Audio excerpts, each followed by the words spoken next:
We regret to inform you.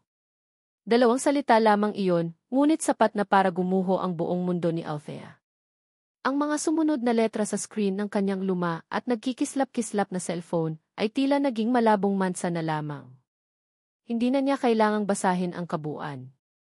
Alam na niya. Ang kakarampot na pag-asang pinanghawakan niya sa loob ng isang linggo ay bigla na lamang nag-abo at tinangay ng hangin. Isang malamig na pakiramdam ang gumapang mula sa kanyang batok hanggang sa dulo ng kanyang mga daliri. Napayuko si Thea at ang kanyang paningin ay bumagsak sa ibabaw ng kanilang maliit at yari sa kahoy na lamesa. Doon, sa tabi ng kanyang siko, nakatambak ang mga sobreng may kulay pula. Mga sobreng may nakatatak na urgent at the final notice. Ang bill ng kuryente. Ang bill ng tubig. Ang upa sa pwesto na 3 buwan nang hindi nababayaran. Bawat isang sobre ay isang tinik na bumaon sa kanyang dibdib. Ang Siren Culinary Competition ay hindi lang isang pangarap. Iyon ang kanilang huling pag-asa. Ang premyo, 100,000 piso at isang posibleng kontrata sa Siren, ang magiging sagot sa lahat ng kanilang mga dasal. Ang magliligtas sa munting karinderyang ipinamana sa kanila ng kanyang lola Elena. Ang mag-aalis sa mga guhit ng pag-aalala na palaging nakabaka sa noo ng kanyang ina. Naramdaman niya ang unti-unting pag-init ng kanyang mga mata. Isang butil ng luha ang pumatak sa screen ng cellphone, ginawang mas malabo ang mensahe ng kabiguan. Pinahid niya ito agad, kasabay ng pagtayo. Hindi. Hindi siya pwedeng umiyak. Hindi siya pwedeng magpakita ng kahinaan, lalo na kung naririyan ang kanyang ina. Thea, anak. Anong balita? Ang malumanay na boses na iyon ay nagmula sa likuran niya. Dahan-dahan siyang lumingon at pilit nang ngumiti. Nakatayo roon si Aling Nena, ang kanyang ina, maihawak na isang bandehang puno ng mga hiniwang gulay. Kitang-kita ni Thea ang pag-asa sa mga mata nito, isang pag-asang hindi niya kayang basagin. Wala pa po, Nay. Baka mamaya pa po siguro mag-email, pagsisinungaling niya, kasabay ng mabilis na pagtatago ng cellphone sa kanyang bulsa. Tumango si Aling Nena, ngunit hindi nakatakas sa mga mata nito ang pamumula ng mga mata ni Thea. Lumapit ito at marahang hinaplos ang kanyang braso. Anak, ano man ang mangyari, tandaan mo, ang galing mo ay hindi nasusukat sa kahit anong kompetisyon. Ang biyayang ipinasa sa iyo ng lola mo, iyan ang tunay na yaman. Iyan ang sa atin. Napatingin si Thea sa isang kupas na litrato na nakasabit sa dingding. Ang kanyang lola Elena, nakangiti habang yakap-yakap ang isang batang Thea sa loob ng kusina. Ang kanyang lola ang nagturo sa kanya ng lahat, kung paano magtiyaga, kung paano magbigay ng pagmamahal sa bawat sangkap, at higit sa lahat, ang sikreto sa kanilang pinakasikat na putahe, ang creamy at malinamnam na chicken pastel. Alam ko po, Nay, mahinang sagot ni Thea. Ngunit sa loob-loob niya, sumisigaw ang isang tanong, ano ang silbi ng isang biyayang hindi kayang iligtas ang sarili niyang pamilya? Sa kabila ng bigat sa kanyang dibdib, nagtungo si Thea sa kusina. Kahit na alam niyang wala ng pag-asa sa kompetisyon, mayroon pa ring mga kumakalam na tiyan na kailangan nilang pagsilbihan para sa araw na iyon.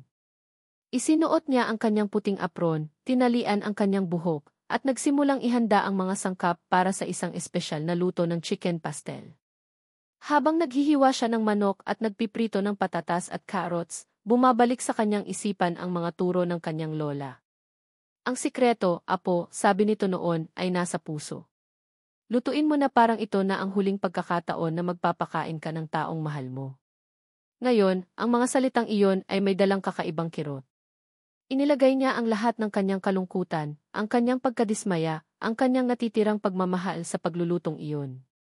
Ginamitan niya ng gata ng niyog na sariwa, hindi delata. Ang mga pampalasa ay tinantya niya ng may ingat. Ang crust na ipinantakip niya sa ibabaw ay minasa niya ng may diin na para bang inilalabas niya ang lahat ng kanyang sama ng loob. Nang maluto ito, ang bango na kumalat sa buong karinderya ay tila isang himno ng pag-asa. Isang perpektong golden brown na crust, at sa ilalim nito, isang masaganang sarsang bumabalot sa malalambot na piraso ng manok at gulay. Ito na marahil ang pinakamasarap na chicken pastel na naluto niya. At marahil, ito na rin ang huli. Tanghali na at kasagsagan ng dami ng tao. Ngunit sa gitna ng abala, isang kaguluhan ang biglang umagaw sa kanilang pansin. Nako! Patay ako nito. Sir, naku po. Isang lalaking nakauniporme ng isang sikat na delivery service ang halos maglupasay sa sahig sa labas ng kanilang pinto. Ang kanyang malaking thermal bag ay nakabukas at tumapon ang laman nitong pagkain sa semento. Ano nang nangyari, kuya? Tanong ni Aling Nena. Yung order po, ma'am. Natapon. Is pa naman po yung customer na to. Ang sungit pa naman noon. Matatanggalan po ako ng trabaho, sabi ng driver, nanginginig ang boses sa takot. Naawa si Thea sa kalagayan nito. Lumapit siya. Saan po ba ang delivery, kuya? Doon lang po sa isang building sa Keys, ma'am. Sa Saren Corporation. Para po kay Sir Jake. Nanigas si Thea sa kanyang kinatatayuan. Saren Corporation. Jake. Jake Benaobra. Ang pangalang iyon ay umalingaw sa kanyang isipan. Ang CC.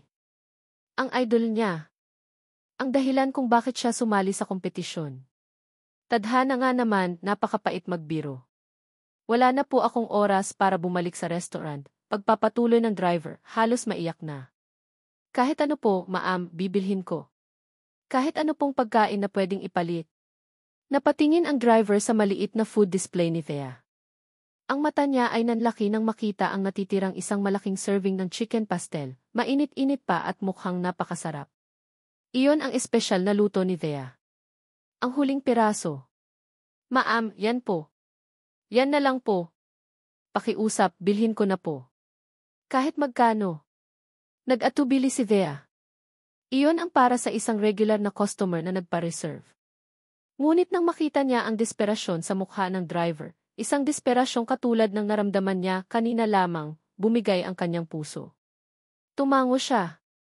Sige, kuya. Akin na. Mabilis niyang isinalin ang chicken pastel sa isang malinis na lalagyan, tinanggap ang bayad ng driver na sobra-sobra pa, at pinanood itong nagmamadaling sumakay sa kanyang motor at humarurot paalis. Hindi niya alam kung ano ang mararamdaman. Natulungan niya ang isang tao, ngunit ipinagbili niya ang isang putaheng gawa sa kanyang pangarap at kabiguan patungo sa mismong taong naging simbolo ng dalawang iyon.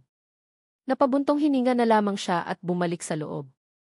Habang nagpupunas siya ng mesa, isang anino ang biglang tumakip sa sikat ng araw mula sa labas. Napatingala si Thea. Isang makintab na itim na sasakyan, isang modelong sa pelikula niya lang nakikita, ang huminto sa tapat ng kanilang munting karinderya. Mukha itong isang itim na perlas sa gitna ng mga batong buhangin. Bumukas ang pinto sa likuran. Isang sapatos na gawa sa mamahaling katad ang unang lumabas, sinundan ng isang lalaking matangkad at nakasuot ng isang kulay abong suit na tila isinukat para lamang sa kanya. Ang tindig, ang formal na kasuotan, ang paraan ng pagtingin niya sa paligid na maihalong otoridad, lahat ay sumisigaw ng kapangyarihan. Ngunit hindi iyon ang nakapagpatigil sa paghinga ni Thea. Ito ay ang paraan ng pag-angat ng tingin ng lalaki, ang malamig at matalim nitong mga mata na tila kayang tumagos sa kahit sino, na nakatuon ngayon sa isang bagay lamang, ang luma at kupas na pangalan ng kanilang kainan na nakapinta sa kahoy. Karinderya ni Lola. Sir, I'm very sorry for the mix-up. Ipapabalik ko na lang po ba sa restaurant? Hindi pinansin ni Jake Benaobra ang tanong ng kanyang executive assistant. Ang kanyang mga mata ay nakatuon sa isang simpleng puting plastic container na nasa ibabaw ng kanyang malawak at makintab na mahogany desk. Isang stark na contrast sa karangyaan ng kanyang opisina sa pinakatuktok ng Siren Tower, kung saan tanaw ang buong Bonifacio Global City. Kanina pa siya iritado. Ang isang mahalagang meeting ay na-cancel sa huling sandali at ang pananghalian na in-order niya mula sa isa sa mga pinakamahal na restaurant sa syudad ay natapon ng delivery driver. At ito ang ipinalit. Isang pagkaing mukhang galing sa isang karinderya. Just leave it, malamig niyang utos, hindi inaalis ang tingin sa lalagyan. Nang makaalis na ang kanyang assistant, tinitigan ni Jake ang pagkain. Chicken pastel. Mukha itong pangkaraniwan, ngunit may kung anong pamilyar sa amoy nito na nagpapaalala sa kanya ng isang bagay na matagal nang nakalimutan. Dahil sa gutom at kawalan ng pagpipilian, kumuha siya ng kutsara at walang ganang tinusok ang golden brown na crust. Isang subo. Pagkatapos ay isa pa. At isa pa. Bigla siyang natigilan. Ang kutsara ay nanatiling nakaangat sa ere. Ang ingay ng syudad mula sa labas ng kanyang floor-to-ceiling na bintana ay biglang naglaho. Ang mga report na kailangan niyang pirmahan ay tila naging mga blankong papel. Ang tanging umiral na lang ay ang lasa. Isang lasang hindi niya inaasahan. Isang lasang hindi niya matatagpuan sa alinman sa kanyang mga 5-star na restaurant. Creamy, ngunit hindi nakakaumay. Malinamnam na may tamang tamis ng gatas at alat ng keso. Ang manok ay malambot, ang mga gulay ay sakto ang luto. Ngunit higit sa lahat, ito ay isang lasa ng kahapon. Isang lasa ng alaala. Isang maliit na batang lalaki ang nakaupo sa isang mataas na upuan sa kusina, ang kanyang mga binti ay iwinawasiwas sa hangin.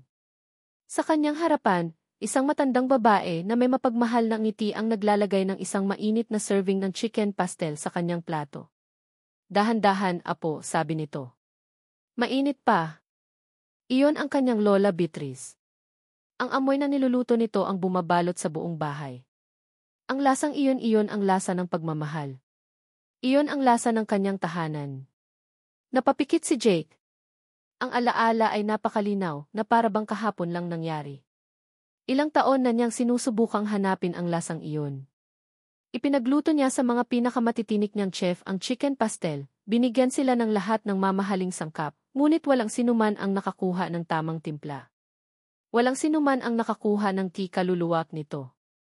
Hanggang ngayon, dinampot niya ang lalagyan at hinanap ang anumang marka. Sa takip, may isang maliit na sticker na sulat kamay, karinderya ni Lola. At sa ilalim, isang address sa isang lugar sa Quezon City na hindi pamilyar sa kanya. Hindi na siya nag-isip pa. Mabilis siyang tumayo, kinuha ang susi ng kanyang sasakyan at naglakad palabas ng opisina. Sir Jake, saan po ang punta ninyo?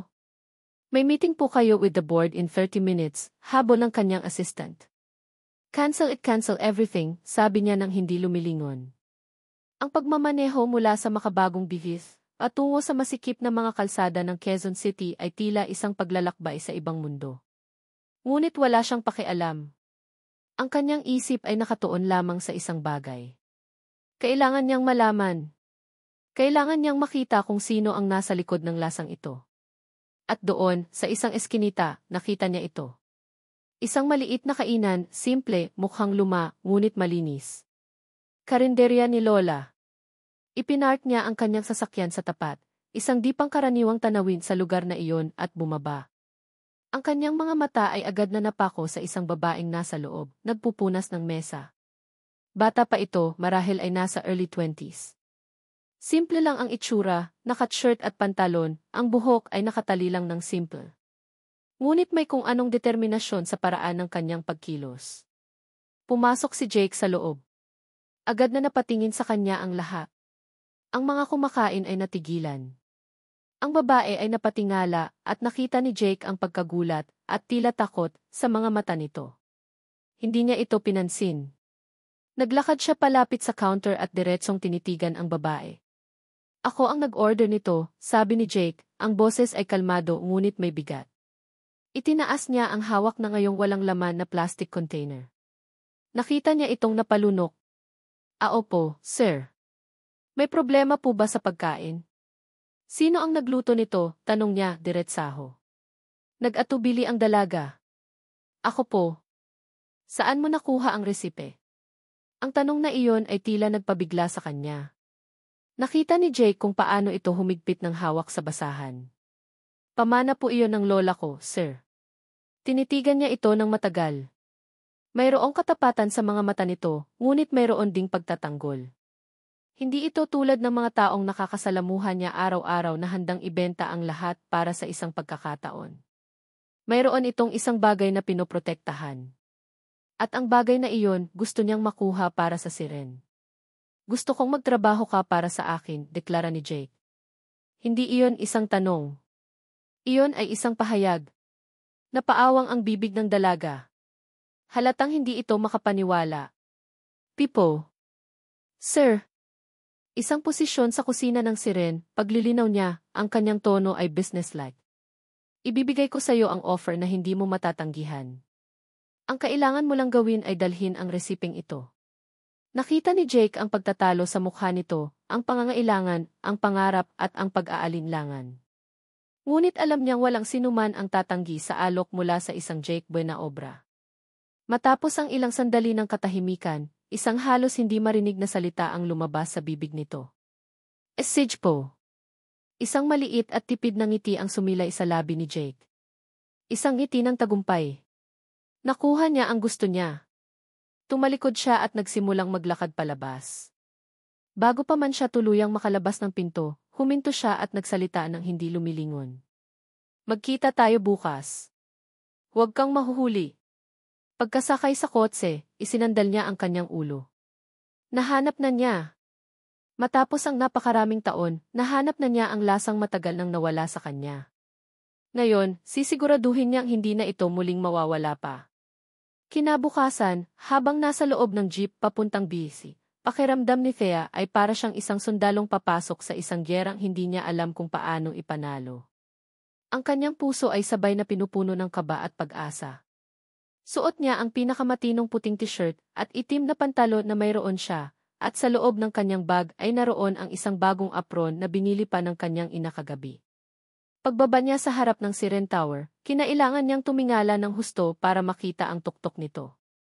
Ang salamin at bakal na gusali ay tila tumutusok sa kalangitan. Pakiramdam niya ay nilalamon siya ng karangyaan at kapangyarihan nito. Bawat taong dumaraan ay nakabihis ng pormal, mabilis ang lakad at may hawak na mamahaling cellphone. Samantalang siya, pakiramdam niya ay nakasulat sa kanyang noo ang mga salitang, "Hindi ako taga rito." Pagpasok niya sa mismong restaurant ng Siren sa ground floor, isang malamig na hangin mula sa aircon ang sumalubong sa kanya.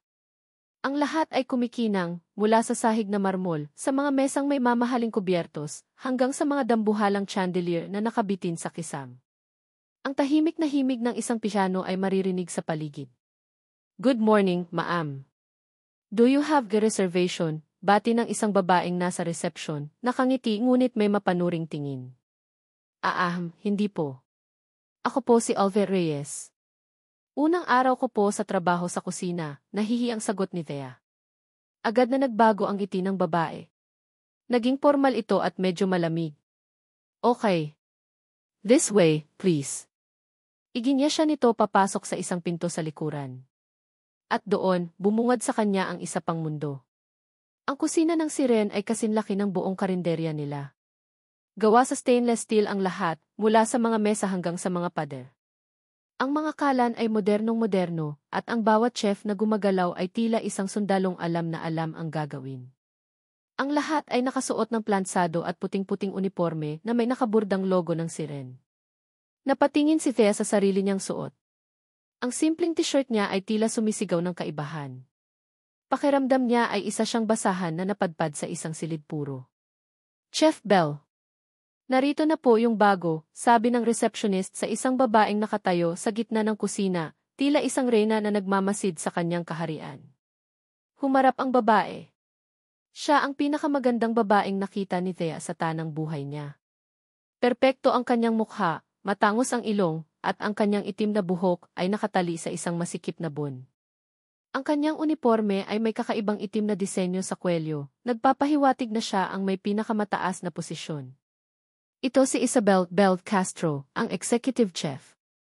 Ngumiti si Isabelle, ngunit ang ngiti ay hindi umabot sa kanyang mga mata. Lumapit ito kay Thea, tinitingnan siya mula ulo hanggang paa. So, ikaw si Althea, sabi ni Isabelle, ang boses ay matamis ngunit may pahiwatig ng pangutya. Pagkatapos ay humarap ito sa buong staff ng kusina at nagsalita ng malakas. Makinig kayong lahat. Ito si Alve Reyes. Ang ating bagong kasama. Ang espesyal na pinili ni Sir Jake. Ang diin sa salitang espesyal ay hindi nakataka sa pandinig ni Numan. Naramdaman ni Thea ang mga matang nakatitig sa kanya, mga matang puno ng pagtataka, at ang iba ay halatang maihalong inggit. Naramdaman niya ang pag-init ng kanyang pisngi sa hiya. Gusto na lang niyang magtago sa ilalim ng isa sa mga mesang bakal. Sige na, magbihis ka na, utos ni Isabelle bago ito tumalikod. Pagkatapos, pumunta ka sa prep station. May ipapagawa ako sa'yo. Mabilis na nagbihis si Thea sa locker room.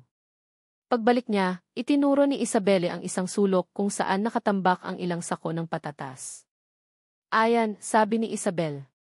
Balatan mo lahat yan. At siguraduhin mong pantay-pantay ang hiwa. Ayaw ni Sir Jake ng pangit tingnan. Napatingin si Thea sa tumpok ng patatas. Pakiramdam niya ay aabutin siya ng 1 linggo para matapos iyon. Ngunit wala siyang magawa. Tumango na lamang siya at nagsimula. Lumipas ang mga oras. Ang kanyang likod ay nagsimulang manakit. Ang kanyang mga daliri, na sanay sa init ng kalan at sa pagmamasa, ay nagsimulang mamula at magkaroon ng paltos dahil sa pagbabalat. Ang ibang mga chef ay abala sa pagluluto ng mga magagarang pagkain, habang siya ay nakalubog sa isang gawaing tila walang katapusan. Naramdaman niya ang takot na gumagapang sa kanyang dibdib. Baka nagkamali siya. Baka hindi talaga siya para rito. Sa gitna ng kanyang paghihirap, biglang tumahimik ang buong kusina. Ang kaninang ingay ng mga kawali at kutsilyo ay napalitan ng isang nakabibinging katahimikan. Napatingala si Thea. Nakatayo sa may pintuan si Jake Benaobra. Nakapormal itong kasuotan, at ang presensya pa lamang nito ay sapat na para magdulot ng tensyon sa buong paligid. Ang kanyang malamig na mga mata ay marahang lumibot sa kusina, at pagkatapos ay huminto sa gawin niya. Nakita ni Jake ang tumpok ng patatas. Nakita niya ang pagod sa mukha ni Thea at ang namumulang mga kamay nito. Hindi nagbago ang ekspresyon ng kanyang mukha, ngunit napansin ni Thea ang bahagyang pagtiim ng kanyang bagang. Ang kanyang mga mata ay lumipat mula kay Thea patungo kay Isabel, isang tingin na malamig at matalim. Isang saglit lang iyon.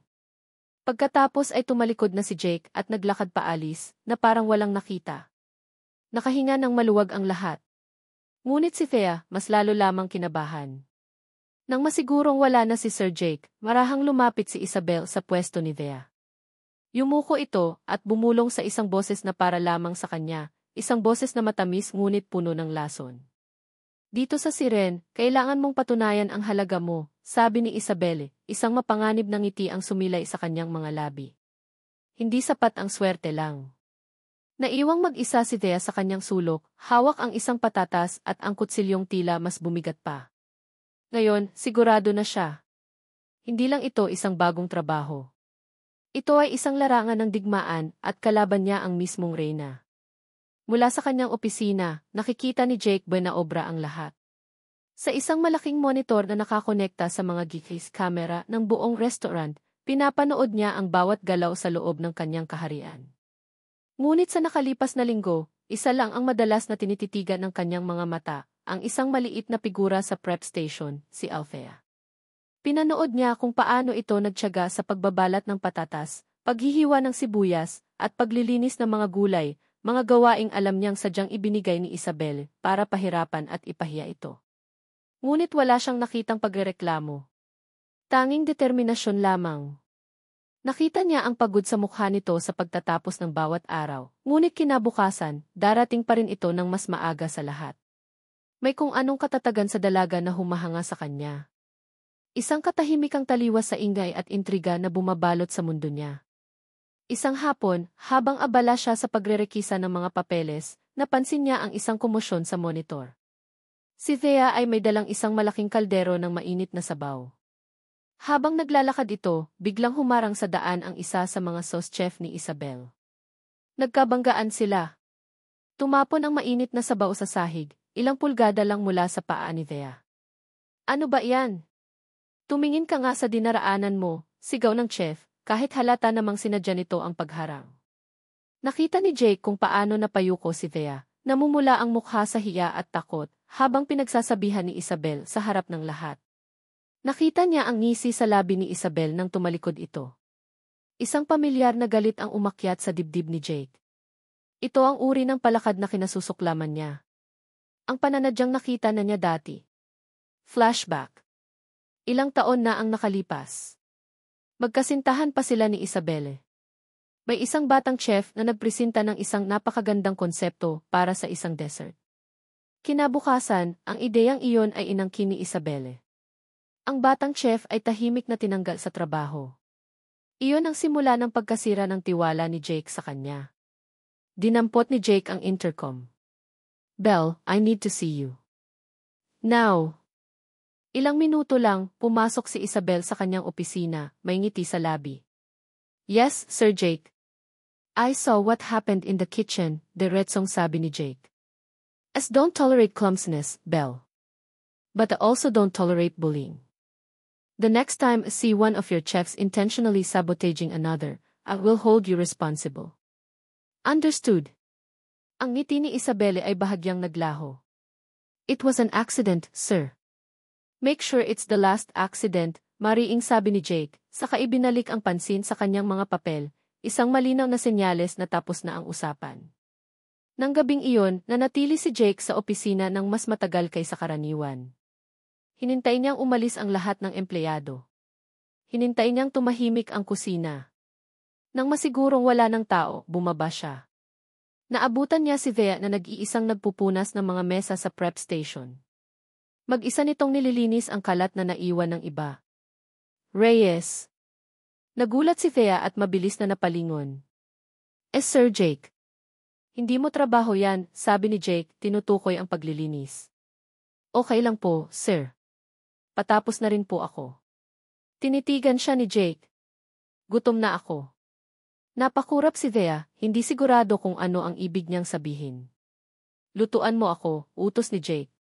Lutuan mo ako ng chicken pastel mo. Yung original. Hindi yung bersyon na sinusubukan nilang kopyahin dito. Nagliwanag ang mukha ni Thea. Sa unang pagkakataon mula nang tumapak siya sa siren, nakita ni Jake ang isang tunay na kislap sa mga mata nito.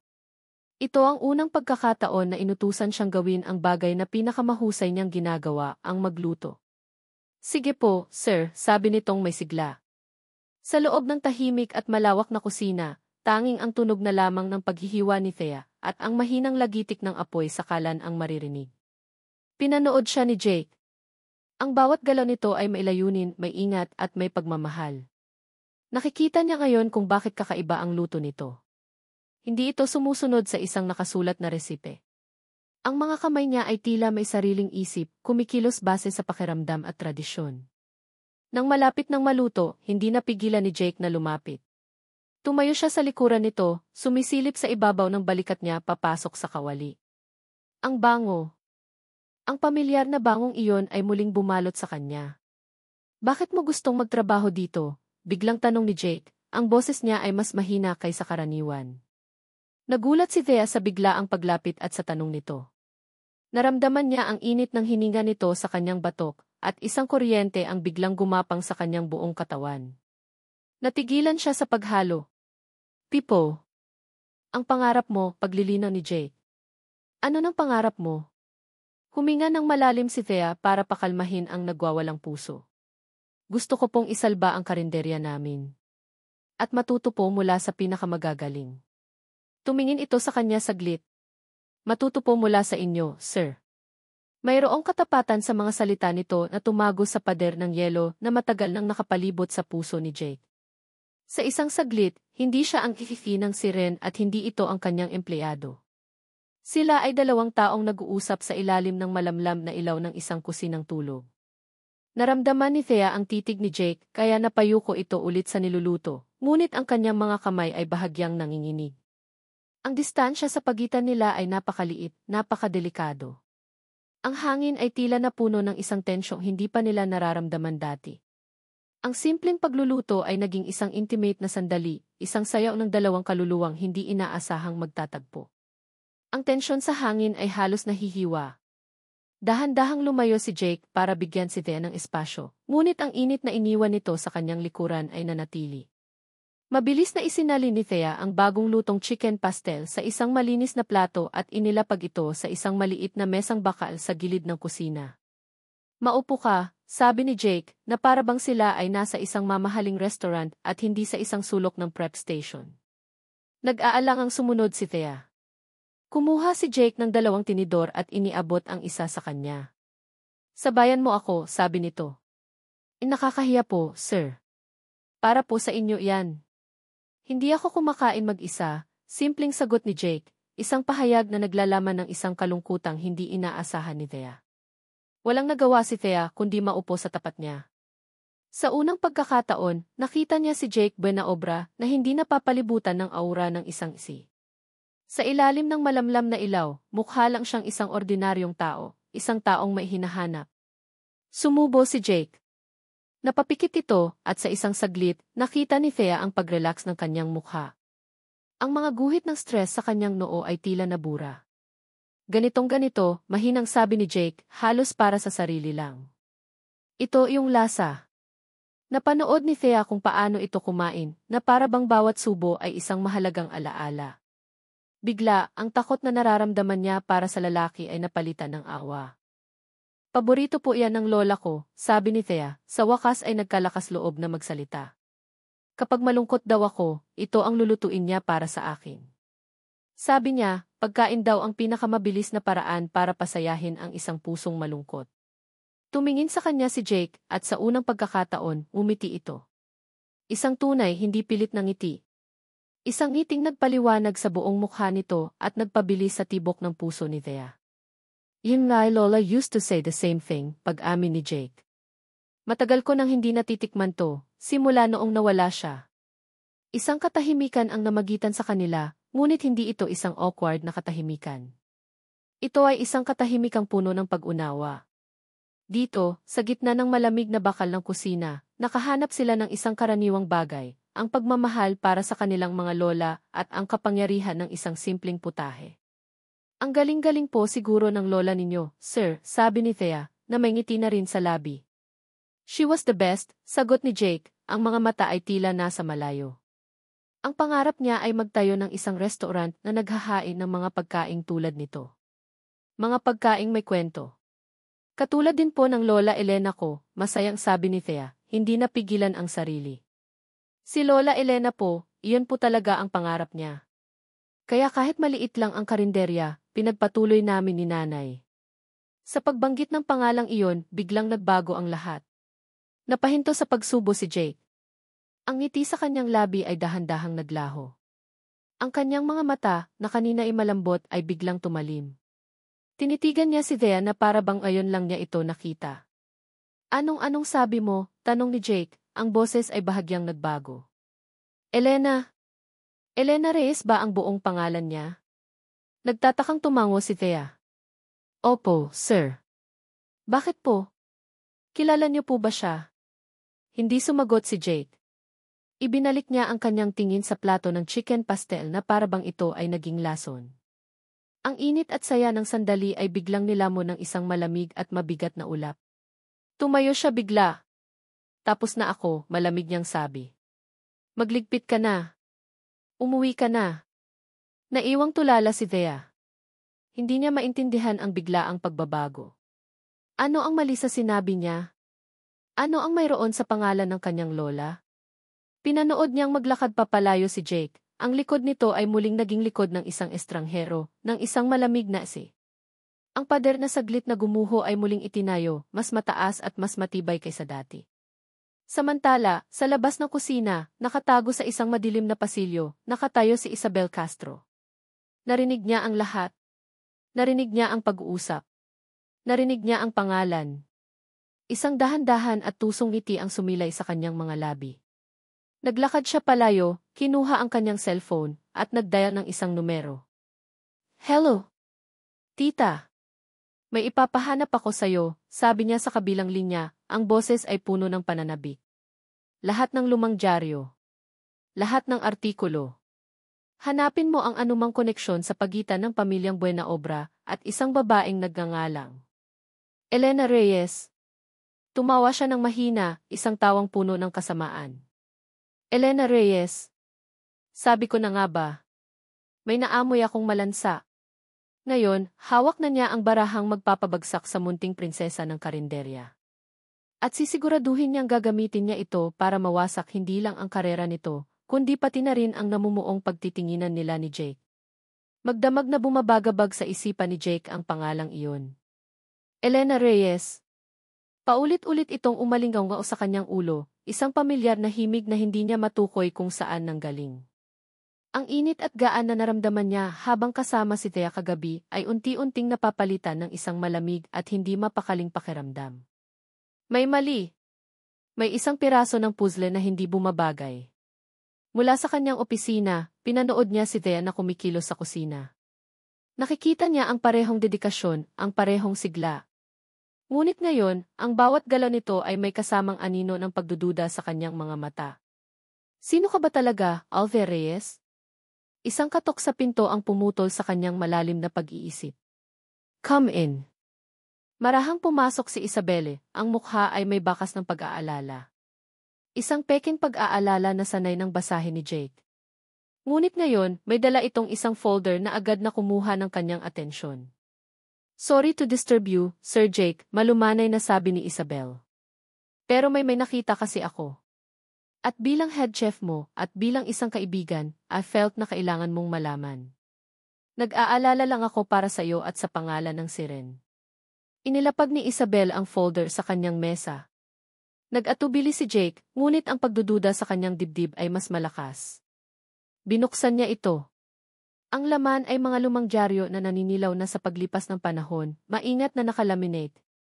Ang mga headline ay tila tumalon mula sa papel at sumampal sa kanyang mukha. Kilalang chef, inakusahan ng pagnanakaw ng resipi. Pagkakaibigang nasira dahil pagtataksil negosyo. Ang kanyang mga mata ay mabilis na nagbasa. Ang artikulo ay tungkol sa isang umuusbong na culinary partnership noong dekada 80 sa pagitan ng dalawang magkaibigan. Si Beatriz Buenaobra, ang kanyang lola, at isang nagngangalang Elena Reyes. Sila ay malapit nang magtayo ng isang restaurant na itatampok ang kanilang signature chicken pastel, ngunit bigla na lang itong naudlot. Naglabas ng sama ng loob si Lola Beatriz, inaakusahan ang kanyang kaibigan ng pagnanakaw sa sikretong resipe para itayo ang sarili nitong munting karinderya. Parang isang malamig na tubig ang ibinuhos sa kanya. Ang lahat ay biglang nagkaroon ng katuturan. Isang alaala ang bumalik sa kanya. Bata pa siya noon, umiiyak dahil sa isang kalarong ng agaw ng kanyang laruan. Niyakap siya ng kanyang lola Beatriz, ang mukha nito ay may bakas ng pait. Huwag kang basta-basta magtitiwala, apo, sabi nito, ang boses ay puno ng hinanakit. Minsan, ang pinakamalapit sa iyo ang siyang ahas na magtataksil. Mayroon akong isang kaibigan. Itinuring ko siyang kapatid. Ibinigay ko ang tiwala ko. Pero sa huli, tinraidor niya ako. Ang mga salitang iyon ay bumalik sa kanya ng may buong bigat at kahulugan. Ang babaeng tinutukoy ng kanyang lola ay ang lola ni Thea. Napahigpit ang hawak ni Jake sa mga papel hanggang sa mamuti ang kanyang mga daliri. Ang babaeng nagpakita sa kanya ng simpleng kabaitan ay apo pala ng babaeng sumira sa pangarap ng kanyang lola. Ang ngiti nito, ang kwento nito tungkol sa pamilya, ang pamanat nito, lahat ba ay isang malaking kasinungalingan? Isang drama na ginawa para makapasok sa Siren, para ulitin ang ginawa ng lola niya. Ang paghanga na naramdaman niya para kay Thea ay naging abo. Ang konting pag-asa na muli siyang magtitiwala ay naging lason. Ang nakita niya ngayon ay hindi isang talentadong chef na may mabuting puso, kundi isang manloloko. Isang oportunista. I'm so sorry, Jake, sabi ni Isabel, ang boses ay puno ng peking awa. Ayokong isipin mo na pero apektado dito ang pangalan ng pamilya mo, ang pangalan ng Siren. Hindi sumagot si Jake. Ang kanyang mga mata ay muling tumingin sa monitor.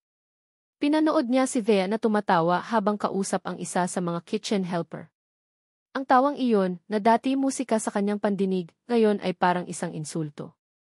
Isang malamig at mapanganib na kalmado ang bumalot sa kanya.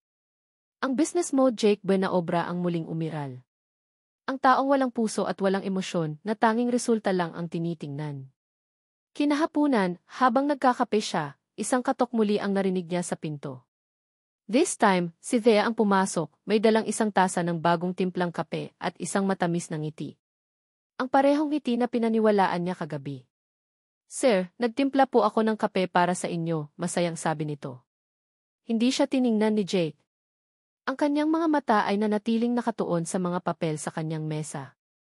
Hinayaan niya itong ilapag ang kape. Hinayaan niyang manatili ang katahimikan sa ere, isang katahimikang mabigat at puno ng paratang. Naramdaman ni Thea ang pagbabago. Sir, may problema po ba? Dahan-dahang itinaas ni Jake ang kanyang ulo. Ang tingin na ibinigay niya kay Thea ay hindi na ang tingin ng isang taong humahanga, kundi ang tingin ng isang hukom na handa ng magbaba ng sentensya. Malamig. Walang emosyon. Mapanganib. Sabihin mo sa akin ang totoo, Ina Reyes. Ang paggamit niya ng T. Reyes ay nagpatigil kay Thea. Formal. Malayo. Paano mo talaga nakuha ang resipe na iyan? Tanong ni Jake. Ang bawat salita ay mabagal at puno ng yelo, isang direktang bala na tumatama sa puso ng babaeng nasa harapan niya. Ang tanong ni Jake ay bumaon sa puso ni Thea na parang isang punyal na yelo. Paano mo talaga nakuha ang resipe na iyan? Napaatras si Thea, ang ngiti na kanina ay nasa kanyang mga labi ay ganap ng naglaho. Ang init ng kaping dala niya ay tila hindi sapat para pawiin ang biglaang panlalamig na gumapang sa kanyang buong katawan. Tiningnan niya si Jake, naghahanap ng kahit anong bakas ng lalaking nakausap niya kagabi, ang lalaking umiti, ang lalaking nagbahagi ng kanyang kalungkutan. Ngunit wala. Ang nasa harapan niya ngayon ay isang estranghero. Isang hukom. Sir, halos pabulong niyang sagot. Pamana po sa akin ang Lola Elena ko. Itinuro niya po sa akin ang lahat bago siya nawala. Isang sarkastikong tawa ang kumawala sa mga labi ni Jake, isang tunog na mas masakit pa sa isang sampal. Pamana, ulit nito, na para bang isang napakapangit na salita. Ganoon ba, Ina Reyes? Ernest Reyes. Muli ang formalidad na iyon. Ang distansyang iyon. Parang may isang higanting kamay na pumipiga sa puso ni Thea. Tumalikod na si Jake, isang malinaw na senyales na tapos na ang usapan. You may go. Naiwang nakatayo si Thea, tulala. Hindi niya maintindihan. Ano ang nangyari? Anong nagawa niyang mali? Ang tanging nagbago lang ay ang pagbanggit niya sa pangalan ng kanyang lola. Paano naging kasalanan iyon? Lumabas siya ng opisina na parang isang kaluluwang nawawala sa sariling katawan. Pagbalik niya sa kusina, naramdaman niya agad ang pagbabago. Ang mga tingin na dati puno ng pagtataka ay napalitan na ngayon ng pangungutya. Ang mga bulungan ay mas malakas na. Malinaw na ang balita ng kanyang pagbagsak mula sa grasya ay kumalat na parang apoy. At si Isabel, ang reyna, ay handa nang samantalahin ang pagkakataon. Reyes, anong tinatayo-tayo mo dyan? Sigaw ni Isabel mula sa kabilang dulo ng kusina. May special order si Kim Rastan. Ang paborito niyang paella. Ikaw ang gumawa. At ayusin mo kung ayaw mong masisante. Kahit na hindi pa siya kailanman nagluto ng paella sa paraan ng siren, tumango na lang si Thea. Ito ang pagkakataon niya para patunayan ang kanyang sarili, para ipakita na hindi lang siya puro chicken pastel. Maingat niyang inihanda ang lahat ng sangkap, ang mamahaling arborio rice, ang saffron, ang sariwang mga hipon at tahong. Nagsisimula na siyang igisa ang mga ito nang biglang lumapit si Isabel, na may dalang isang lalagyan ng pampalasa. Medyo matabang yata yan, sabi ni Isabel, at aksidenteng natabig ang lalagyan. Isang buong buhos ng paprika ang bumagsak sa paelera ni Thea, ginagawa itong kulay pula at sinisira ang balansing lasa nito. Oh, sorry. A mistake, sabi ni Isabel, ang boses ay puno ng peking pag-aalala, ngunit ang mga mata ay nang aasar. Nanlaki ang mga mata ni Thea. Sinadya mo yan? Ano nang sinadya? Tanong ni Isabel, itinaas ang kanyang kilay. Baka naman sadyang hindi ka lang marunong. Ulitin mo yan. At bilisan mo, naghihintay ang customer. Naiwang nanginginig sa galit at frustrasyon si Thea. Kinailangan niyang itapon ang lahat at magsimula muli mula sa umpisa, habang naririnig ang hagigikan ng ibang mga chef. Hindi niya na kaya. Kailangan niya ng kasagutan. Kinagabihan, inabangan niya si Jake sa pasilyo malapit sa parking lot. Nang makita niya itong papalabas, tinawag niya ito, ang boses ay nanginginig ngunit determinado. Sir Jake. Huminto ito ngunit hindi lumingon. Sir, pakiusap po, sabi ni Thea, lumalapit. May nagawa po ba akong mali? Sabihin niyo po sa akin. Kung ano man po iyon, tatanggapin ko po. Hindi ko lang po maintindihan kung bakit bigla kayong nagbago. Sa wakas ay humarap ito sa kanya. Ang mga mata nito ay kasing lamig ng gabi. Tiningnan siya nito na para bang isa siyang dumi sa kanyang sapatos. Just do your job, Jeff Reyes, sabi nito, ang boses ay walang kabuhay-buhay. Kung kaya mo. Kung hindi, malaya kang umalis. Ang mga salitang iyon ay tumama sa kanya ng mas malakas kaysa sa anumang sigaw. Ang pagwawalang bahala. Ang tahimik na pagtataboy. Iyon ang pinakamasakit. Pinanood niya itong tumalikod at maglakad palayo, at sa bawat hakbang nito, parang may isang piraso ng kanyang puso ang naduduro. Kinabukasan, ipinatawag ni Jake ang lahat ng staff sa kusina. Ang kanyang presensya ay nagdulot ng agarang katahimikan. Good morning, panimula niya, ang boses ay formal at makapangyarihan. As you know, Siren is always about innovation. It's about taking something classic and making it our own, making it better.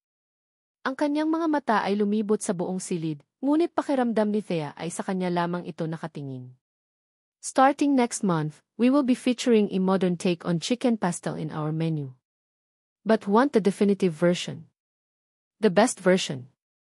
Kaya naman, magkakaroon tayo ng isang internal cooking competition next week. Everyone is free to join. The winner's dish will be featured on the menu and will receive a significant bonus. Isang kislap ng pananabik ang dumaan sa mga mata ng mga chef. Ngunit si Thea, alam niya kung ano talaga ito. Hindi ito isang kompetisyon. Ito ay isang hamon. Isang pampublikong pagsubok. Isang paghuhusga. I want to see creativity. I want to see passion. I want to see who deserves to be in this kitchen. Pagtatapos ni Jake, ang kanyang mga mata ay direktang tumama sa mga mata ni Thea. May the best chef win. Habang naghiwa-hiwalay na ang mga tao, naiwan si Thea na nakatayo, ang mga paa ay tila nakapako sa sahig. Isang anino ang tumabi sa kanya. Narinig mo yon, bulong ni Isabelle, ang hininga ay mainit at puno ng panunuya sa kanyang tainga. Ito na ang katapusan mo. Ipakikita ko sa lahat kung sino ang tunay na reyna ng kusinang ito. Ang araw ng kompetisyon ay dumating na may dalang bigat sa hangin. Ang kusina ng Siren, na karaniway puno ng ingay at sigla, ay nababalot ngayon ng isang matinding tensyon. Inayos ang isang mahabang mesa sa gitna, kung saan nakaupo ang mga hurado, si Jake Buenaobra, 2 kilalang food critic, at isang sikat na blogger. Sa isang sulok, nakatayo si Aling Nena, ang ina ni Thea, ang mga mata ay puno ng pag-asa at suporta para sa kanyang anak. Ang presensya niya ang tanging nagbibigay lakas kay Thea sa sandaling iyon. Si Thea ay nasa kanyang pwesto, ang puso niya ay dumadagundong sa kanyang dibdib. Sa harap niya ay ang mga sangkap para sa chicken pastel ng kanyang lola. Walang pagbabago. Walang modernong twist. Ito ang kanyang katotohanan. Ang kanyang pamana. At ito ang ipaglalaban niya. Sa kabilang dulo, si Isabelle ay parang isang general na naghahanda para sa gyera. Ang kanyang mga sangkap ay kakaiba at mamahalin, truffle oil, foie gras, at kung ano-ano pang mga bagay na sa pangalan pa lang ay alam mong pangmayaman. Kumikilos siya ng may kumpiyansa, bawat galaw ay kalkulado at mayabang. Nagsimula ang oras. Pinili ni Thea na isara ang kanyang isipan sa lahat ng nasa paligid. Hindi niya pinansin ang mga mapanuring tingin. Hindi niya pinansin ang ngisi ni Isabelle. Itinuon niya ang kanyang buong atensyon sa kanyang ginagawa. Dama niya ang bawat hiwa, ang bawat halo. Naalala niya ang mga ngiti ng kanyang lola, ang mga yakap ng kanyang ina. Inilagay niya ang lahat ng pagmamahal at alaala na iyon sa loob ng kawali. Ang kanyang niluluto ay hindi lang pagkain, ito ay ang kwento ng kanyang pagkatao. Nang matapos, inihain niya ito ng simple sa isang puting plato. Isang golden brown na crust na may kaunting parsley sa ibabaw. Payak, ngunit nag-uumapaw sa init at katapatan. Samantala, ang bersyon ni Isabel ay isang obra maestra sa paningin.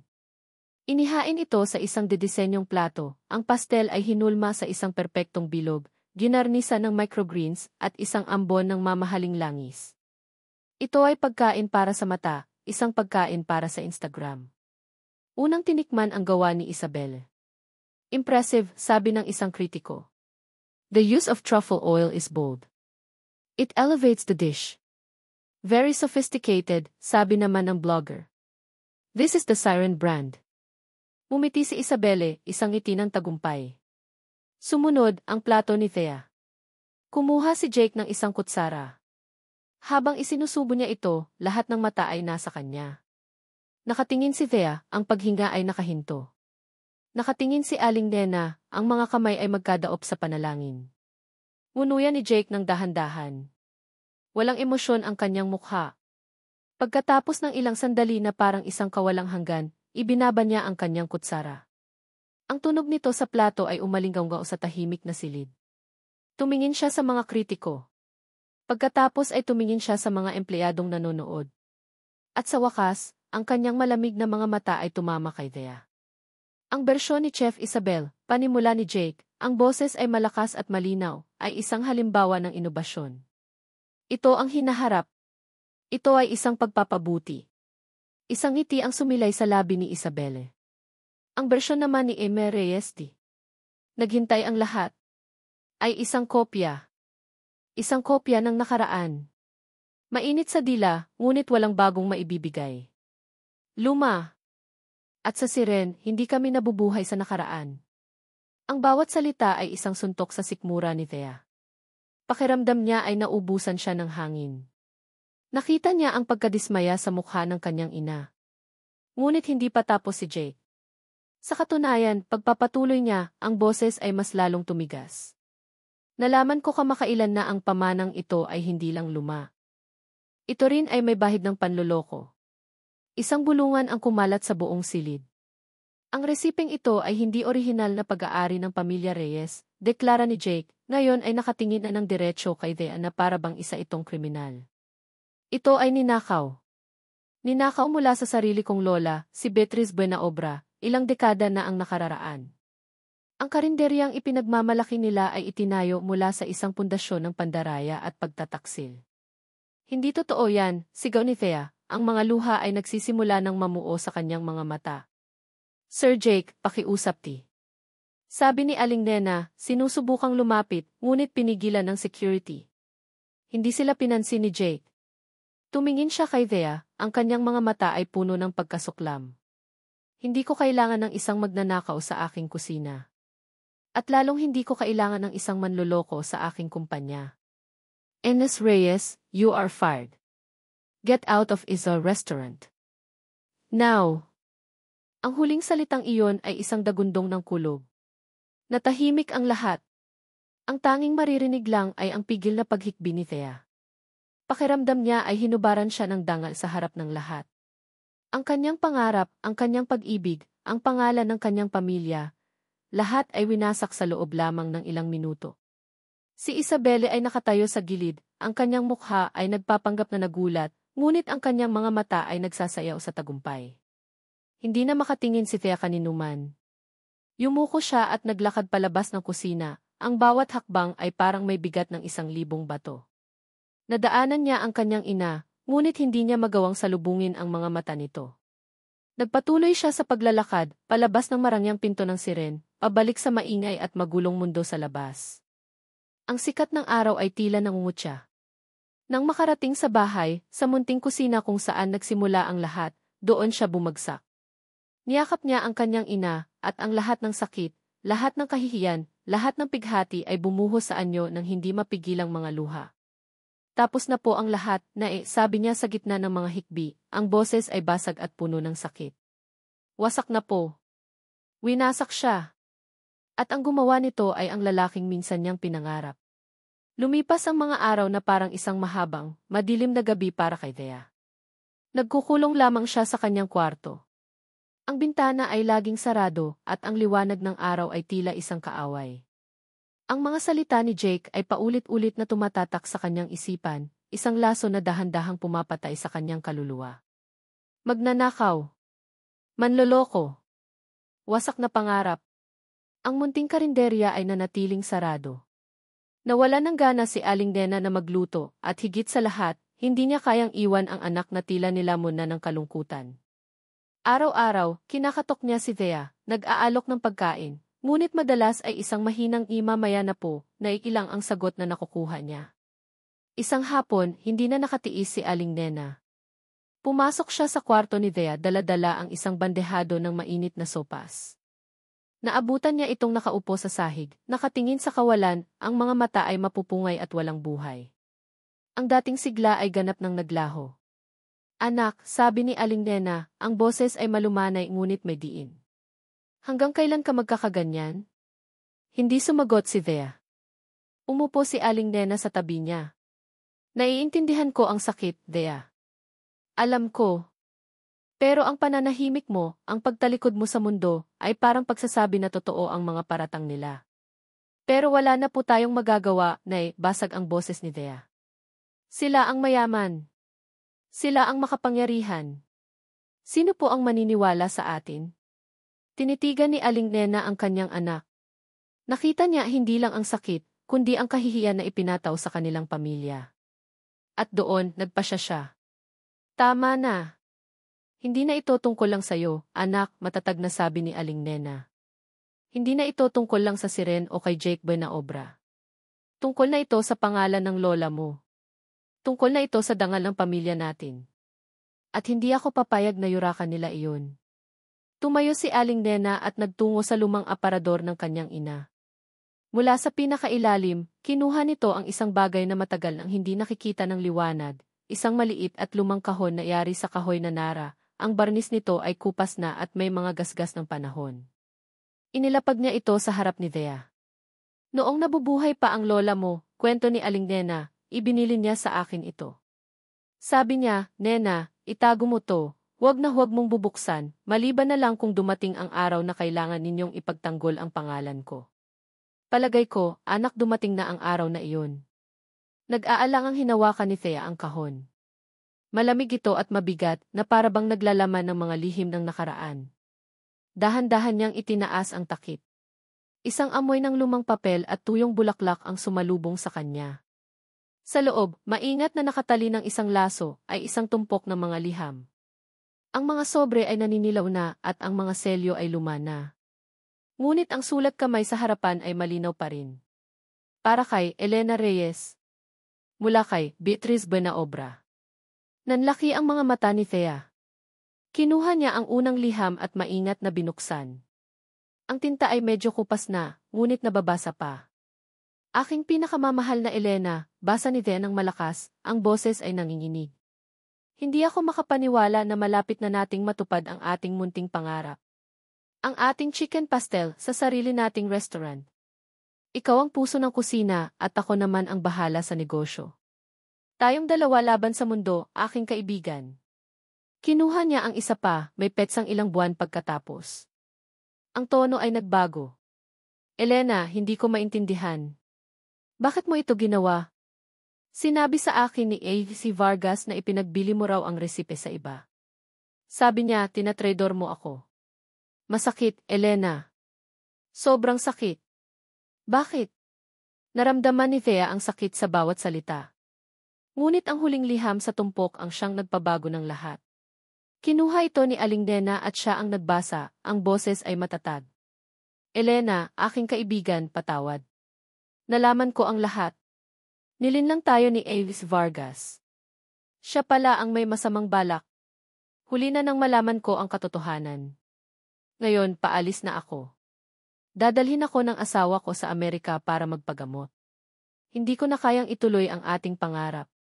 Kaya naman, aking kaibigan, ipinapamana ko ito sa'yo. Ang ating recipe. Ang ating chicken pastel. Huwag mong hayaang mamatay ito. Ikaw lang ang nakakaalam ng kaluluwa nito. Ikaw lang ang makapagpapanatili nitong buhay. Mahalin mo ito, gaya ng pagmamahal ko sa ating pagkakaibigan.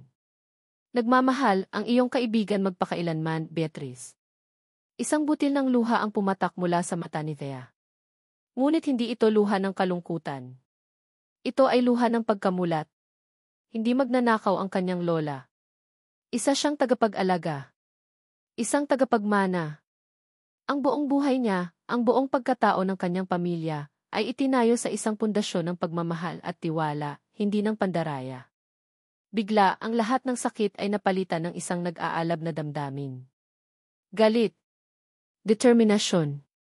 Tumayo si Thea, ang kanyang likod ay tuwid, ang kanyang mga mata ay hindi na walang buhay. Hinawakan niya ang mga sulat na parabang ito ang pinakamahalagang sandata sa mundo. Tumingin siya sa kanyang ina, at sa unang pagkakataon sa loob ng maraming araw, isang matibay na determinasyon ang bumakas sa kanyang mukha. Hindi ako papayag na yurakan nila ang pangalan ni Lola, sabi niya, ang boses ay hindi nabasag, kundi buo at matatag. Kailangan nilang malaman ang totoo. Ang tagumpay ay mailasang abo. Iyon ang natuklasan ni Jake Buenaobra sa mga linggong lumipas matapos ang tea kompetisyon. Ang modernong chicken pastel ni Isabel ay nasa menu na at ito ay isang patok sa mga kritiko. Ang pangalan ng siren ay muling nasa tuktok. Ngunit para kay Jake, ang lahat ay hungkag. Wala itong laman.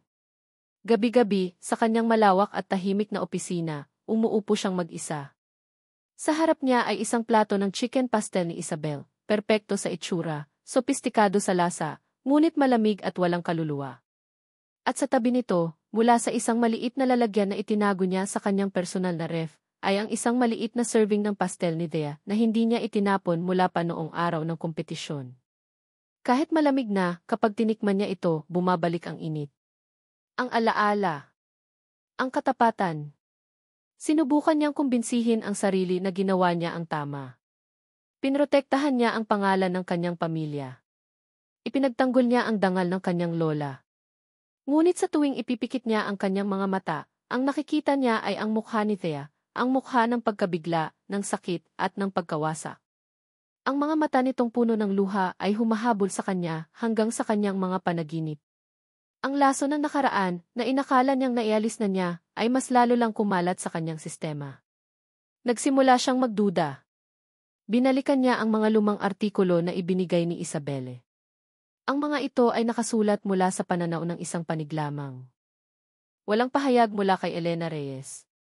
Bakit? At si Amy C. Vargas, ang kisaksi na binanggit sa sulat, sino siya? Bakit pagkatapos ng iskandalong iyon, bigla na lang siyang naglaho? Hindi na siya mapakali. Kinuha niya ang kanyang cellphone at tinawagan ang kanyang pribadong investigador. Tony, it's me, sabi niya. I have a new job for you. It's a cold case, decades old. I want you to find everything you can about certain business partnership between Beatrice Buenaobra and a woman named Elena Reyes. I want to know everything. Especially about third person involved, a certain Ethie Vargas. Habang naghihintay ng resulta, ang bawat araw sa siren ay parang isang pagtitiis. Ang presensya ni Isabelle, na dati isang asset, ay naging isang paalala ng kanyang malupit na desisyon. Nakikita niya ngayon ang kasakiman sa mga mata nito, ang pagkauhaw sa kapangyarihan. Isang hapon, habang abala siya sa pag-iisip, biglang bumukas ang pinto ng kanyang opisina ng walang katok. Ang kanyang assistant ay sinusubukang pigilan ang taong pumasok. Ma'am, hindi po pwede. Ma'am. Ngunit huli na ang lahat. Nakatayo sa harap ng kanyang mesa si Alfie Reyes. Natigilan si Jake. Hindi ito ang Thea na huli niyang nakita. Ang babaeng nasa harap niya ngayon ay hindi na mukhang basang sisiw. Ang kanyang buhok ay maayos na nakatali. Ang kanyang suot ay simple pa rin, ngunit ang kanyang tindig ay tuwid at matatag. Ngunit ang pinakamalaking pagbabago ay nasa kanyang mga mata. Wala na ang takot. Wala na ang pag-aalinlangan. Ang naroon ay isang kalmadong apoy, isang determinasyong kayang tumunaw ng bakal. Edith Reyes, sabi ni Jake, sinusubukang bawiin ang kanyang composure. What are you doing here? Security. Huwag, matatag na sabi ni Thea, itinaas ang kanyang kamay.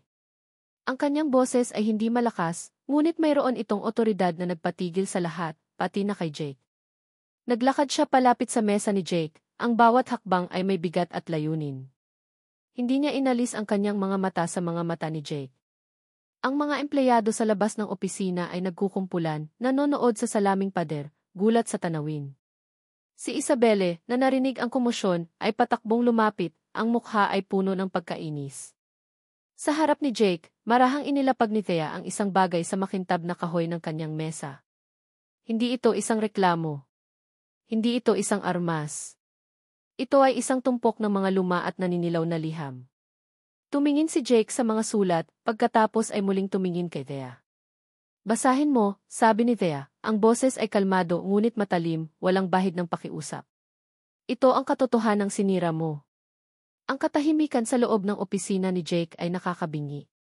Ang lahat ng mata ay nakatuon sa tumpok ng mga lumang sulat na nasa ibabaw ng kanyang mesa, na para bang isa itong bombang sasabog anumang oras. Mula sa salaming pader, kitang-kita ni Thea ang mga mukha ng mga dating katrabaho, gulat, nagtataka, naghihintay. At sa may pintuan, nakatayo si Isabel, ang mukha ay isang maskara ng pagkainis at pagtataka. Tumingin si Thea kay Jake. Nakita niya ang pagkalito sa mga mata nito, isang digmaan sa pagitan ng pagdududa at ng katotohanang inihain niya sa harapan nito. Dahan-dahan, kinuha ni Thea ang huling liham, ang pinakamahalaga sa lahat. Ang kanyang mga kamay ay hindi nanginginig. Ang kanyang boses, nang magsimula siyang magbasa, ay kalmado ngunit matatag, sapat na para marinig ng lahat. Elena, aking kaibigan, patawad panimula niya. Bawat salita na lumalabas sa kanyang bibig ay tila isang patak ng ulan sa tuyong lupa, dahan-dahang nagbibigay buhay sa isang kwentong matagal nang ibinaon sa limot. Binasa niya ang tungkol sa panlilinlang ni A.C. Vargas, ang tungkol sa pagkakasakit ni Lola Beatriz, at ang tungkol sa huling habilin nito. Ipinapamana ko ito sa'yo. Ang ating recipe. Ikaw lang ang nakakaalam ng kaluluwa nito. Ikaw lang ang makapagpapanatili nitong buhay. Nang matapos siya, itinuon niya ang kanyang mga mata kay Jake. Ang lola ko ay hindi isang magnanakaw, di buena obra. Siya ay isang tagapag-alaga. Ang buong buhay niya ay ginugol niya para tuparin ang habilin ng kanyang pinakamamahal na kaibigan. Ang dangal na winasak ninyo ay isang dangal na itinayo sa pundasyon ng pagmamahal at katapatan. Isang sarkastikong palakpak ang pumutol sa katahimikan. Galing ito kay Isabel. Bravo! Napakagandang kwento, sabi ni Isabel, lumalapit. Isang madramang liha mula sa nakaraan. Yan na ba ang ebidensya mo? Baka naman gawa-gawa niyo lang yan para makabalik dito.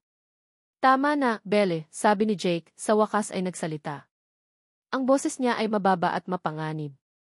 Ngunit hindi nagpatinag si Isabel. Bakit, Jake? Maniniwala ka sa isang kwentong kotsero. Tingnan mo siya. Isang desperadang babae na gagawin ang lahat para sa pera at katanyagan. Katulad ng lola niya. Biglang nagring ang cellphone ni Jake na nasa ibabaw ng mesa. Hindi niya inalis ang kanyang mga mata kay Isabel habang sinasagot ito. Tony? Yes. I see. Send it to me now. Ibinaba niya ang tawag. Ilang sandali lang, isang email notification ang lumitaw sa kanyang computer. Tumingin muna si Jake kay Thea, isang tingin na puno ng pagsisisi, bago ibinaling ang atensyon kay Isabelle. Alam mo ba kung sino si A.C. Vargas, Belle? Tanong ni Jake, ang boses ay sobrang kalmado. Ayon sa investigador ko, siya ay isang malayong kamag-anak ng pamilya Castro. Ang pamilya mo. Nanigas si Isabelle. Ang kulay ay unti-unting nawala sa kanyang mukha. At alam mo ba, pagpapatuloy ni Jake, na ang sistema ng Siren ay nagre-record ng lahat ng access, kahit pa sa website para sa kompetisyon. Nakita ko ang log may isang taong pumasok sa sistema isang araw bago ang deadline at tinanggal ang aplikasyon ni Alfie Reyes. At ang e-address na ginamit ay nakatrace sa personal mong laptop. Kung kanina ay parang abo, ngayon ay parang isang multo na si Isabelle. Hindi totoo yan. At ang aksidenteng pagkakatapon ng order ko para matikman ko ang luto niya, dagdag ni Jake.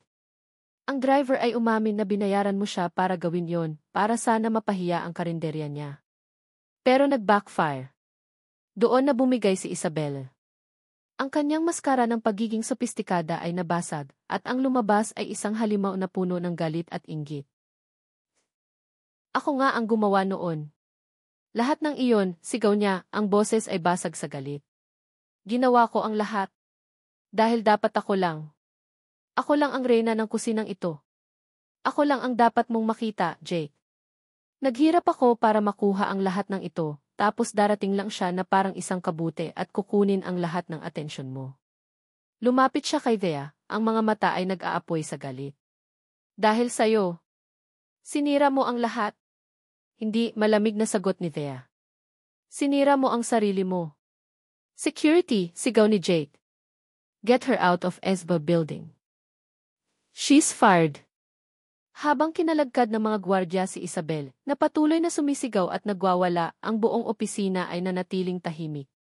Ang huling paghusga ay naganap na. Nang mawala na si Isabelle, naiwan silang dalawa ni Jake sa gitna ng katahimikan. Dahan-dahang lumapit si Jake kay Thea, ang kanyang mukha ay isang larawan ng matinding pagsisisi.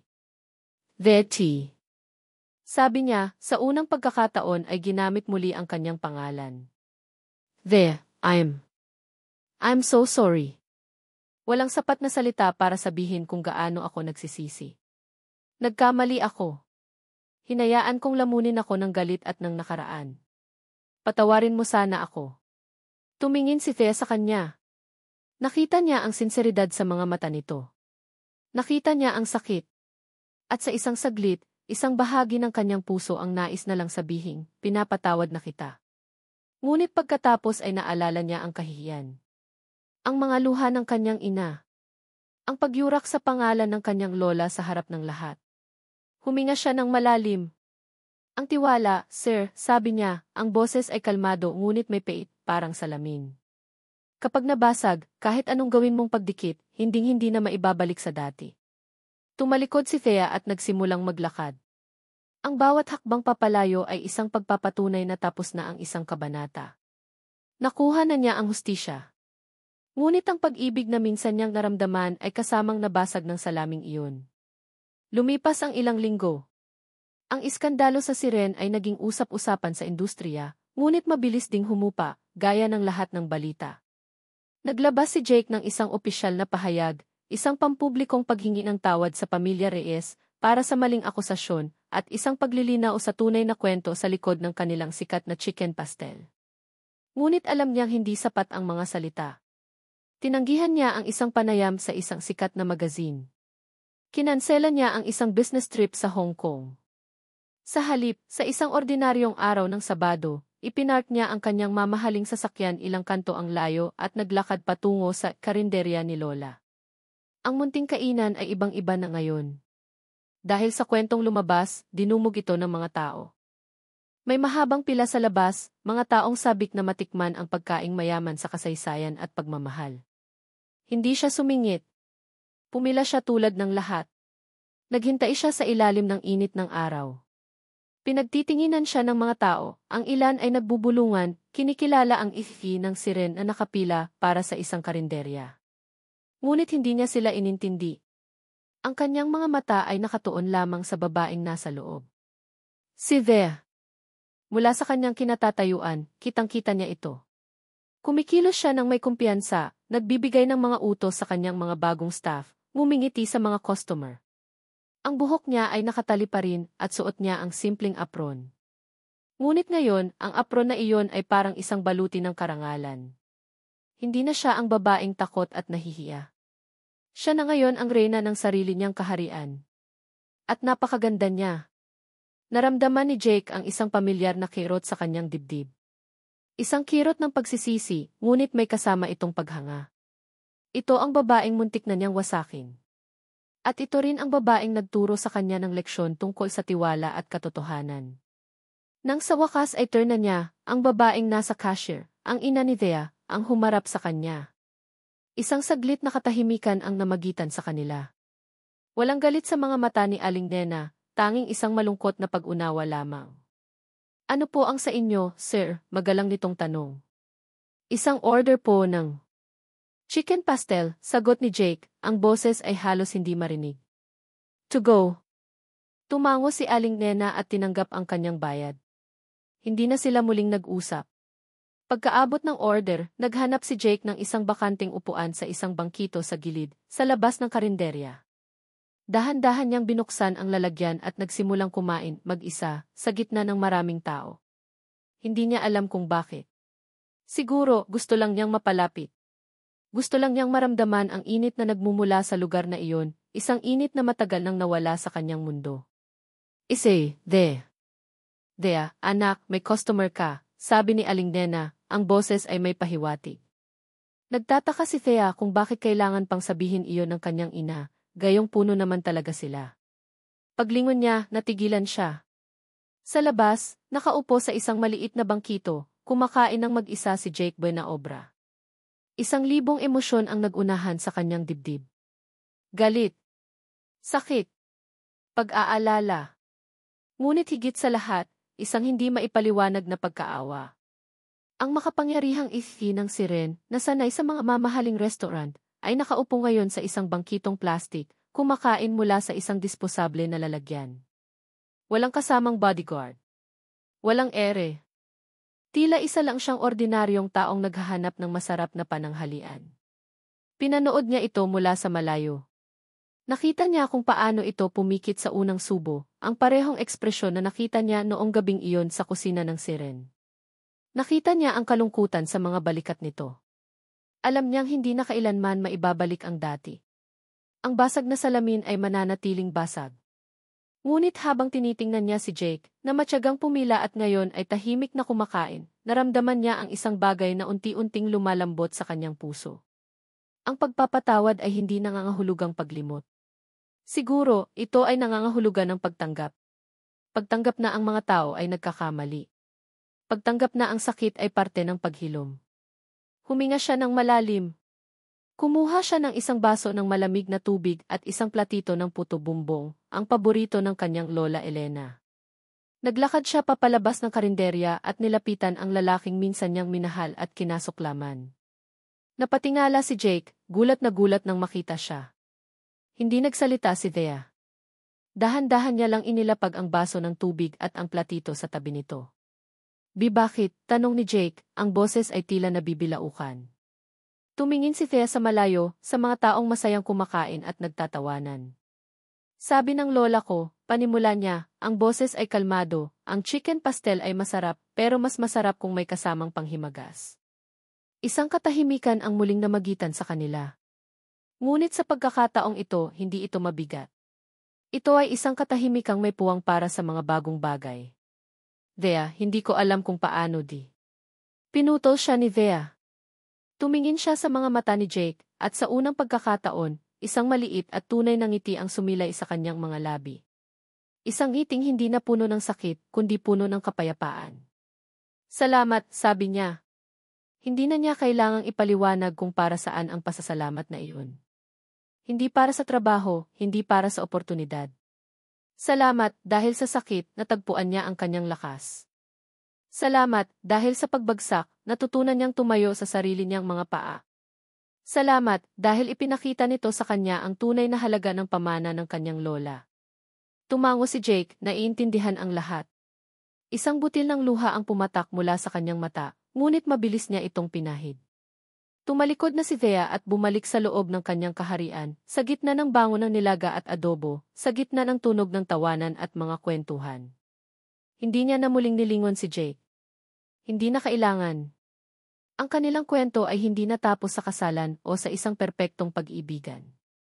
Ito ay natapos sa isang pag-unawa, sa isang pagpapatawad, at sa isang bagong simula, hindi bilang magkasintahan, kundi bilang dalawang taong pinagtagpo ng isang resipe, sinaktan ng nakaraan at pinagaling ng katotohanan.